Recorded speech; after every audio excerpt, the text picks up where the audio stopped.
Muy buenos días a todos, bienvenidos, bienvenidas. Mi nombre es Horacio Urteaga y esta mañana vamos a continuar con nuestra serie de estudios en el libro de Éxodo. Hoy día, Dios mediante, vamos a acabar nuestro tiempo en el capítulo 8. Vamos a ver otra plaga de Egipto. Ya hemos visto 3 plagas. La primera plaga, como ustedes recordarán, fue un ataque directo a el dios o la diosa Hapi. El segundo ataque fue a la diosa Heket. Y el tercer ataque fue a 2 dioses, lo más probable, al dios Hep y al dios Set. Eso lo hemos ido viendo en clases anteriores y hemos visto cómo cada plaga de Egipto es una destrucción y es una humillación de los dioses falsos de Egipto. El Señor, Yahweh, el Dios de Israel, el Yo Soy, está mostrando su poder, está mostrando que Él es el Todopoderoso, que no hay nadie como Él, que Él es el Dios de dioses, por así decirlo, y que Él es el dador y el que controla todo, no solamente en Egipto, ni solamente con la nación de Israel, sino en todo el mundo. Él es al que los egipcios deben adorar y Él es al que el faraón debería honrar. Recordemos que el faraón se considera un dios, pero el Señor está mostrando, todos ustedes no son dioses, no son nada. Yo soy el Todopoderoso. Y está mostrando su poder como parte de juicio, pero también como una parte de llamada al arrepentimiento y a poner sus ojos en Él. Porque Él desea que la nación de Egipto confíe y crea en Él, que el Dios de Israel, el Dios de Abraham, Isaac y Jacob, también sea su Dios de ellos. Ese es el deseo del Señor. Así que lo que vamos a ver el día de hoy es exactamente eso. Vamos a ver cómo el Señor sigue derramando juicio, pero con la intención de poder darse a conocer a los israelitas. Así que lo que vamos a hacer esta mañana es continuar con la narrativa del capítulo 8 y ver lo que Él nos sigue narrando a partir del versículo 20, si no me equivoco. Así que entremos al versículo 20 y veamos qué es lo que el Señor tiene para nosotros hoy. Dice lo siguiente, el autor, que es Moisés. Versículo 20. El Señor dijo a Moisés: mañana vas a levantarte y presentarte ante el faraón cuando él baje al río. Allí le dirás que yo, el Señor, le digo: deja ir a mi pueblo para que me sirva. Si no lo dejas ir, yo enviaré contra ti y contra tus siervos y contra tu pueblo y tus casas toda clase de moscas. Todas las casas de Egipto se llenarán de moscas, lo mismo que la tierra donde hay egipcios. Ese día pondré aparte a la tierra de Gosén, donde habita mi pueblo, para que no haya en ella una sola mosca. Así sabrás que yo, el Señor, estoy en medio de la tierra. Voy a hacer distinción entre mi pueblo y el tuyo. Esta señal tendrá lugar mañana. Bueno, acá sucede la cuarta plaga. La cuarta plaga en esta traducción sería como las plagas de las moscas. Realmente no sabemos exactamente si son moscas, como nosotros lo conocemos hoy, porque en el libro de los Salmos se nos cuenta que las moscas que van a atacar Egipto mordieron y devoraron a los egipcios. O sea, son animales que realmente pueden hacer daño. Las moscas generalmente no hacen daño. Las moscas a lo mucho te molestan, pero no te muerden. Parece ser que estos bichos voladores son unos bichos que pueden morder, que pueden hacer daño a la nación de Egipto. Y Dios le promete al faraón que si él no deja salir a su pueblo para que lo sirva, él va a enviar estas moscas y que las va a enviar mañana. Es interesante que Dios marque el tiempo. Dios marca el tiempo porque el faraón, en las plagas anteriores, en una de ellas, él dijo, bueno, que Dios quite, si no me equivoco, fue las ranas, que las quite mañana. El faraón pidió el tiempo. Ahora Dios está marcando el tiempo. Yo voy a hacer esto y lo voy a hacer exactamente mañana. No va a pasar ahorita, sino va a ser el día de mañana. Y sobre todo de Egipto, no va a haber ningún espacio que no esté sin estas moscas. Pero acá hay una interesante distinción que se hace a partir de esta plaga. En las plagas anteriores no se nos cuenta nada. Y la distinción es que en la tierra de Gosén, donde habita Israel, no va a haber ni siquiera una sola de estas moscas. La nación de Israel va a quedar completamente limpia de moscas. En cambio, la nación de Egipto va a estar repleta, al punto que la idea en el idioma original es que ni siquiera se va a ver el piso porque va a estar repleto absolutamente de estas moscas. Así que con esto, dice el Señor, sabrán que yo soy el Señor y que yo habito en la tierra de Egipto. O sea, yo no soy solamente el Dios de Israel, yo soy el Dios de toda la creación. Y por lo tanto estoy encima de todo, estoy por encima de cualquier Dios que ustedes pueden adorar y yo tengo el control de toda mi creación. Por lo tanto lo advierto y va a suceder tal cual yo lo dije el día de mañana. Ahora la pregunta que tiene que surgir es la siguiente. ¿De qué dioses se estaba burlando el Señor? ¿A qué dioses estaba buscando humillar el Señor con estas plagas? Hay dos posibilidades que muchos comentaristas consideran y concluyen que son ciertas. El primer dios del cual el Señor se está burlando con esta plaga, o se va a burlar con esta plaga, es el dios que se conoce como Kepri. Kepri era un dios que tenía cabeza de escarabajo. Era un dios que hablaba de el sol, que hablaba de la resurrección para los egipcios, y por lo tanto lo más probable es que al enviar estos bichos voladores que van a devorar a los egipcios y les van a hacer daño y van a cubrir la tierra, está mofándose el Señor de este dios llamado Kepri. Ahora, también había una diosa que su nombre es difícil de pronunciar, es algo así como Watchit, y es una diosa que tenía forma de mosca. Esta diosa Watchit era una diosa que también hablaba de mucho de la protección, de la fertilidad y muchas cosas que los egipcios la invocaban para ayuda. Parece ser que el Señor también se está burlando de esta diosa y le está dejando por los suelos. Por lo tanto, nuevamente, los dioses de Egipto quedan avergonzados, quedan humillados ante el poder del Señor con esta plaga. Recordemos, y lo vuelvo a remarcar, aunque lo dije inicialmente, que en cada una de las plagas Dios se está burlando, Dios está humillando, Dios está dejando por los suelos a los dioses falsos de Egipto, demostrando que Él es el Señor y que no hay nadie como Él, que Él es el único que merece adoración, ser exaltado, alabado, honrado, y que los egipcios se deben volver a Él. Esa es la idea. Así que veamos a continuación qué es lo que pasa. Obviamente, muchos intuimos que el faraón, como siempre, no va a hacer caso ante la exhortación del Señor y va a caer la plaga sobre la nación de Egipto, como se ha predicho anteriormente. Vamos al texto como tal. Vayamos al versículo 24. Y así lo hizo el Señor. Y toda clase de moscas fastidiosas vino sobre la casa del faraón y sobre las casas de sus siervos y sobre todo Egipto. Por causa de ellas, el país quedó en ruinas. Entonces el faraón llamó a Moisés y a Aarón y les dijo: vayan y ofrezcan un sacrificio a su Dios aquí en el país. Pero Moisés respondió: no está bien que lo hagamos así, porque ofreceríamos al Señor nuestro Dios lo que para los egipcios es algo repugnante. Y si a la vista de los egipcios ofreciéramos en sacrificio lo que para ellos es algo repugnante, ¿no crees que nos apedrearían? Debemos ir por el desierto camino de 3 días, y allí ofreceremos sacrificios al Señor nuestro Dios, tal y como Él nos diga. Entonces el faraón dijo: yo los dejaré ir al desierto para que allí ofrezcan sacrificios al Señor su Dios, con tal de que no vayan más lejos, y oren por mí. Hacemos una pausa para remarcar cosas interesantísimas que vemos en este texto. Lo primero que es interesante es que el faraón ya no llama a sus sacerdotes, ya no llama a sus hechiceros. Desde la plaga anterior hemos visto que ellos ya le dijeron al faraón: Señor, Egipto se está destruyendo y nosotros ya no podemos replicar el juicio de Dios. Por lo tanto, esto es el dedo de Dios. O sea, esto es algo que nos sobrepasa. Por lo tanto, presta atención que realmente el Dios de Israel es el Dios todopoderoso. Por lo tanto, el faraón sabe que si él vuelve a llamar a los hechiceros, ellos no van a poder replicar el juicio de Dios, esta plaga, así que lo que hace es llamar a Moisés y Aarón. La ciudad de Egipto, el pueblo de Egipto está prácticamente completamente destruido. La nación de Gosén, la tierra de Israel, en este caso Gosén, está sin ninguna mosca, sin ningún bicho. Dios mostrando la protección que Él tiene para su pueblo, mostrando la protección que Él tiene para los que lo sirven y los que lo siguen, y marcando la distinción claramente entre lo que es su pueblo y lo que es un pueblo que lo rechaza. Así que el faraón llama a Moisés y Aarón y les dice, ¿no? Por favor, oren por mí.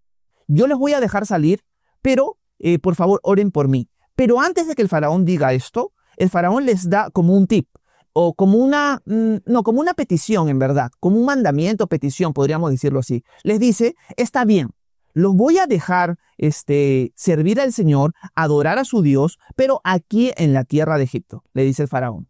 Cuando Moisés escucha esto, podría ser algo tentador, pero Moisés es sabio, y Moisés le dice: no puede ser así. Primeramente porque Dios lo ha mandado, que tiene que ser en su monte, pero otra cosa importante es que lo que nosotros vamos a hacer es abominable para los egipcios. y al final van a terminar apedreándonos o matándonos si nosotros hacemos estas cosas delante de ellos. ¿A qué se refiere Moisés con esto? Se refiere a que los egipcios, al igual que adoraban el río Nilo, al igual que adoraban a una diosa rana, al igual que adoraban a un dios que tenía que ver con la tierra, con lo tumultuoso, con los bichos, con los mosquitos, con las moscas, al igual que adoraban todo esto, adoraban a animales también. Por ejemplo, vamos a ver en el siguiente capítulo que ellos adoraban a un dios que era un toro. Por lo tanto, si los israelitas empiezan a sacrificar cabras, animales como toros o como vacas, cosas que los egipcios adoraban, esto era algo repugnante para los egipcios y podrían terminar matándolos por la ofensa que le estaban causando delante de ellos.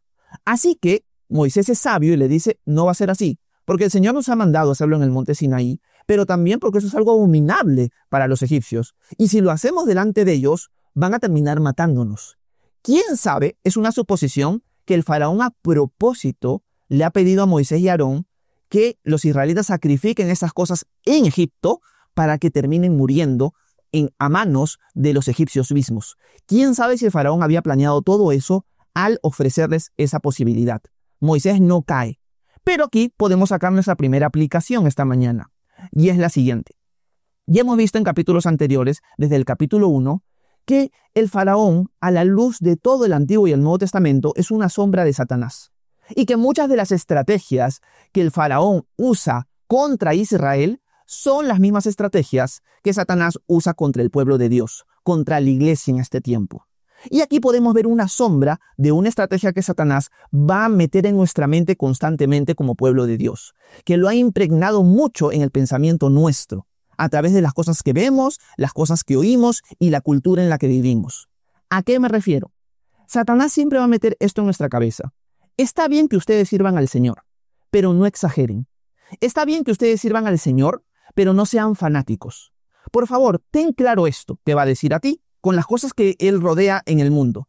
Bueno, tú eres un seguidor de Cristo, está bien, puedes servirlo, pero sírvelo acá. No seas exagerado, no seas exagerado. No sé si ustedes han escuchado que muchos cristianos dicen, yo soy discípulo de Jesús, pero no soy fanático. No sé si ustedes han escuchado eso, pero es algo que mucho se repite en personas que voy conociendo en el transcurso de los años. Tienen la idea equivocada, impregnada por Satanás, de que, bueno, está bien ser cristiano, pero no podemos exagerar tampoco. No podemos ser fanáticos. Y esa es una idea que Satanás ha metido en la cabeza, al igual que lo quiere hacer con la nación de Israel en este momento. Está bien que sirvas al Señor, pero no exageres. Si vas a servirlo, sírvelo acá en Egipto. ¿Para qué te vas a ir hasta el monte Sinaí, donde el Señor te lo ha ordenado, si lo puedes hacer acá? Al final debo estar feliz de que tú lo adores aquí, porque lo estás adorando a Él. No estás adorando a los dioses de Egipto. Estás adorando a Yahweh, estás adorando al Señor. Pero ¿para qué irte hasta allá 3 días de camino? ¡Qué esfuerzo! ¡Qué exageración! Mejor hazlo aquí. Y es exactamente lo mismo que hace Satanás el día de hoy con el pueblo de Dios. Meterles idea tonta, por no decir otra palabra, en la cabeza. ¿De qué manera se puede expresar eso? No solamente en la frase, yo soy cristiano pero no soy fanático, sino también en la idea de, bueno, yo me reúno con la iglesia los domingos. Ya sería una exageración si además de los domingos me reúno otro día más con la iglesia. No, si nos reunimos los domingos para aprender de la palabra de Dios, pero ya sería una exageración para mí reunirme con la iglesia para orar y pasar un tiempo de oración. Eso ya lo hacen los fanáticos. Está bien yo sentarme, escuchar una prédica, cantar unas alabancitas y luego irme a mi casa. Pero ir aparte en el día de semana para pasar tiempo orando, qué vergüenza, ya es demasiado, ya es demasiado exageración, ¿no? Eso es para los fanáticos. Yo con suficiente con escuchar una prédica una vez por semana y ya está, suficiente con eso. Esa es una forma de caer en el engaño de Satanás. Pensar que nuestra fe es así de minúscula y que solamente con cumplir una vez por semana es como que estamos agradando a Dios. Ese es un engaño de Satanás. El Señor quiere todo de nuestra vida. El Señor sí desea que nosotros hagamos las cosas por amor, no por obligación. Pero a veces caemos en el error de pensar, bueno, el Señor quiere que lo sirva a medias. El Señor quiere que mi corazón esté dividido. Una parte es para Él y otras partes para mí o para el mundo. Ese es un engaño completamente de Satanás. Otro engaño en el cual podemos caer es en el siguiente. Bueno, una cosa es que yo siga a Cristo y otra cosa es que yo comparta de Él en mis redes sociales. En el día de hoy todos interactuamos con las redes sociales. Una cosa es ser discípulo de Jesús e ir en la iglesia, pero ni se te atreva, diría Satanás, en expresarlo en tus redes sociales. ¡Qué vergüenza! ¿Qué va a decir la gente de ti? Ya no seas fanático. O sea, una cosa es que tú vayas a la iglesia y otra cosa es que lo estés divulgando por ahí a la gente, que estés publicando versículos bíblicos y cosas así. Demasiado exagerado. No, no, no. Sírvelo, está bien, anda a la iglesia los domingos, pero ya no exageres. Otra forma, que yo creo que es la más peligrosa, es, bueno, está bien que tú vayas a la iglesia de tanto en tanto y busques al Señor ahí, pero ya no se te ocurra leer tu Biblia todos los días, ponerte a orar. ¿Quién te crees tú? ¿Qué te crees? ¿Un apóstol? ¿Qué te crees? ¿Un padre de la iglesia? ¿Un reformador? ¿Te crees Martín Lutero? ¿Te crees esa gente que hablan históricamente que fueron hombres de Dios y muy piadosos? Son unos exagerados. Suficiente con que vayas a la iglesia. Ya ahí aprendes la Biblia. ¿Te vas a poner a leer la Biblia en tu casa? O sea, ya no seas exagerado. O sea, que tu familia misma te va a ver leer la Biblia. Vas a ver que tú estás orando, que estás ayunando. No seas exagerado, pues. O sea, ya no te pases. No demasiado. Adora al Señor aquí en Egipto, pero no te vayas más allá. Ese es un engaño de Satanás. Ese no es el corazón de Dios. Y si tú tienes estas ideas en tu cabeza que acabo de relatar, has caído redondita en el engaño de Satanás. El Señor quiere todo de ti. El Señor quiere que tú le rindas adoración real con toda tu vida, que tú seas un sacrificio vivo, santo, agradable para Él. Así es como se debe adorar a Dios. El apóstol Pablo en Romanos capítulo 12 va a dejar claro que luego de expresar las misericordias de Dios, va a decir que, así que hermanos, les ruego, por las misericordias de Dios que ya les hablé, que se presenten ustedes como un sacrificio vivo, santo, agradable a Dios. Así es como se debe adorar a Dios. No se conformen a este mundo, va a decir Pablo, sino sean transformados por la renovación de su mente para que sepan cuál es la voluntad de Dios, buena, agradable y perfecta. El Señor quiere de todo de ti. El Señor no quiere una parte de ti. Si tú le quieres ofrecer solamente una parte de ti y no todo de ti, sigue tu camino. El Señor no quiere eso. El Señor te dice, bueno, si no me quieres ofrecer todo de ti, sigue tu camino, no me sigas. Yo no demando un pedacito de ti, demando todo de ti. El que quiera venir detrás de mí, diría Jesús, niéguese a sí mismo, cargue su cruz y sígame. Porque que todo aquel que quiera ganar su vida, la perderá. Y todo aquel que pierda su vida por causa de mí y del Evangelio, la ganará. El Señor ha sido muy directo para nosotros en decirnos que si nosotros lo reconocemos como Señor y Salvador, es porque toda nuestra vida le pertenece a Él. Pregunta que debemos hacernos esta mañana: ¿es realmente así en nuestras vidas? Si no es así en nuestras vidas, sigue tu camino, no sigas al Señor. Porque decir que lo sigues a medias es simplemente hipocresía. Realmente no lo estás siguiendo. El Señor diría, el que no recoge conmigo, desparrama. No hay término medio. O lo sigues con todo tu corazón, con toda tu alma, con toda tu mente, o no lo sigues. Pero no seas hipócrita y tomes esas medias aguas, ¿no? Yo lo sigo, pero no soy fanático. Bueno, no lo sigas mejor. Porque el Señor quiere un fanatismo de ti. Él es el ídolo. Nosotros cuando adoramos otras cosas caemos en idolatría. Pero cuando nosotros lo adoramos a Él, Él es el ídolo. Por lo tanto, un cristiano es realmente un fanático. Así de sencillo es. Y si tú no lo quieres ser, sigue tu camino. El Señor no te va a pedir que lo sigas. Cuando al Señor le vinieron así a presentarle medias tintas, el Señor fue durísimo. El Señor nunca dijo, no piénsalo, por favor, no te vayas. El Señor le dijo a la gente, bueno, Señor, ¿sabes qué? Te voy a seguir cuando mi papá muera. ¿Sabes qué? Le dijo, deja que los muertos entierren a los muertos. Señor, yo te voy a seguir hasta donde tú vayas. Te digo que las zorras tienen guaridas y el Hijo del Hombre no tiene dónde recostar su cabeza. O sea, entiende que seguirme a mí es difícil. Entiende que seguirme a mí es andar por el camino estrecho, por el camino angosto. ¿Quieres seguirme? Toma la decisión de morir a ti mismo, cargar tu cruz y seguirme. Pero si no, sigue tu camino. Al joven rico, cuando Jesús se le presentó y el joven rico se empezó a alejar porque tenía muchas riquezas y no quería morir a ellas, Jesús no fue y le suplicó que volviera tras su camino. Le dijo, más fácil es que pase un camello por el ojo de una aguja a que un rico entre en el reino de los cielos. Y eso es algo que tenemos que dejar muy claro. El Señor quiere todo de nosotros. ¿Estás dispuesto a dárselo? Si es así, ven a sus pies, porque Él se lo merece. Si no estás dispuesto, sigue tu camino y adora a los dioses de Egipto. Que mi casa y yo serviremos a Yahweh. Que mi casa y yo serviremos al Señor. Eso es algo que tiene que quedar bien marcado esta mañana para cada uno de nosotros. Y Moisés, gracias al Señor, no cae en el engaño del faraón. Y puede decir, no va a ser así. El faraón ya habiendo visto que Moisés no cae en el error, le dice, bueno, pero no se vayan más lejos que eso. Así que por favor, ora por mí. Y Moisés lo que va a hacer a continuación es orar por el faraón. Y vamos a ver qué sucede luego de la oración. Entremos al texto nuevamente para continuar. Déjenme ver dónde estamos. Déjenme ver por aquí. Ok, nos quedamos en el versículo 28, entremos al 29 y nos vamos hasta el final. Y Moisés le respondió al faraón, en cuanto yo salga de tu presencia, rogaré al Señor para que mañana mismo todas las moscas se aparten del faraón y de sus siervos y de su pueblo, siempre y cuando el faraón no falte más a su palabra y nos deje ir como pueblo a ofrecer sacrificios al Señor. Versículo 30. Moisés salió de la presencia del faraón y oró al Señor. Y el Señor hizo lo que Moisés le pidió y alejó todas esas moscas del faraón, de sus siervos y de su pueblo. Ni una sola mosca quedó. Pero incluso en esta ocasión, el faraón endureció su corazón y no dejó que el pueblo se fuera. Acá hay algo triste porque el faraón sigue endureciendo su corazón, pero hay algo bello en estos versículos.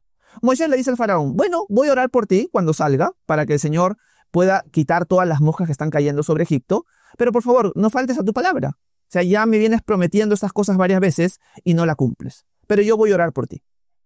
Y en efecto, Moisés ora al Señor y el Señor hace lo que Moisés le pidió.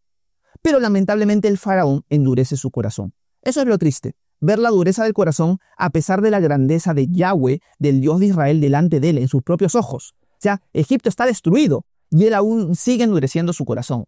Pero por otro lado vemos algo importantísimo. Vemos el poder de la oración.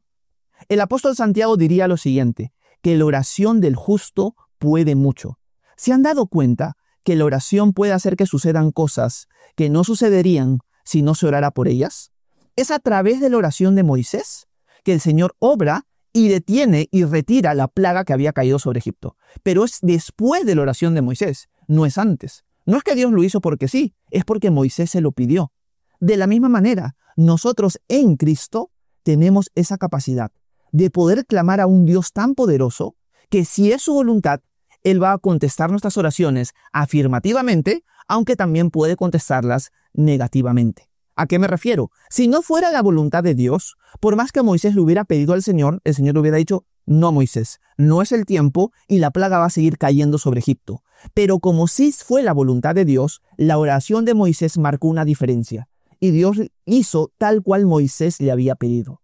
De la misma manera, nosotros como pueblo de Dios podemos acercarnos en Cristo a la presencia del Padre, al trono de gracia y pedirle a Él constantemente las cosas que deseamos, las cosas que queremos que Dios haga con otros y, en cierto sentido, esperar ver su mano moverse, ver contestar oraciones porque nuestro Dios está vivo. Así que si tú tomas la acción de Moisés el día de hoy y empiezas a orar al Dios verdadero de esta manera que oró Moisés y eres persistente en tus oraciones, vas a ver constantemente a tu Dios obrar. Así como yo puedo decir que en mi vida diaria, al orar constantemente por ciertas cosas, puedo ver constantemente a Dios obrar en mi vida y darme cuenta, mi Dios está vivo. El Dios de Moisés es mi Dios. El Dios que respondió las oraciones de Moisés es el Dios que sigue respondiendo mis oraciones. Pero si nosotros no oramos, no vamos a ver la mano de Dios. Moisés oró y Dios obró. Nosotros oramos y Dios, si es su voluntad, va a obrar en nuestro favor. Así que yo los animo, a la luz de lo que vemos en Moisés, orar y ver cómo la oración marca la diferencia. Cómo la oración en un Dios tan poderoso marca la diferencia. Porque la oración no tiene poder en sí mismo. No quiero confundirlos con eso. La oración es poderosa por a quién está dirigido. Y otra cosa que puedo agregar, y con eso termino, se los prometo, es que Moisés ora por alguien que es impío. Por lo tanto, no está mal orar por aquellas personas que nos rodean que no conocen al Señor. Orar por su bienestar. Moisés oró por el bienestar de una nación que todavía no cree en el Señor. Y Dios obró en favor de esa nación, a pesar de que esa nación no había creído. Tú puedes orar por personas que te rodean que no conocen al Señor, sean tus familiares, amigos, vecinos, etcétera, etcétera. Y lo interesante es esto, que cuando tu Dios obre en favor de ellos que no lo conocen, ellos se van a dar cuenta que tu Dios es real. Por lo tanto, ora por los demás. Por lo tanto, ten una vida de oración. No sigas al Señor a medias. No sirvas al Señor en Egipto, sírvelo en el monte Sinaí, sírvelo de todo corazón. Y el Señor desea que ese servicio de todo corazón incluya que tú ores constantemente por los que te rodean y los que no conocen al Señor, para que ellos vean que tu Dios está vivo y que tu Dios obra en favor de ellos porque tú se lo has pedido como hijo o hija de Dios. Así que yo los animo a poner en práctica estas cosas e imitar lo bueno de Moisés e evitar lo malo del faraón. Así que espero que este tiempo de edificación o este tiempo haya sido de edificación para ustedes. Si tienen alguna pregunta, alguna duda, algún comentario, por favor háganmelo saber, que con gusto voy a intentar responder sus preguntas a continuación. Muchas gracias por su atención. Que Dios los bendiga a cada uno de ustedes.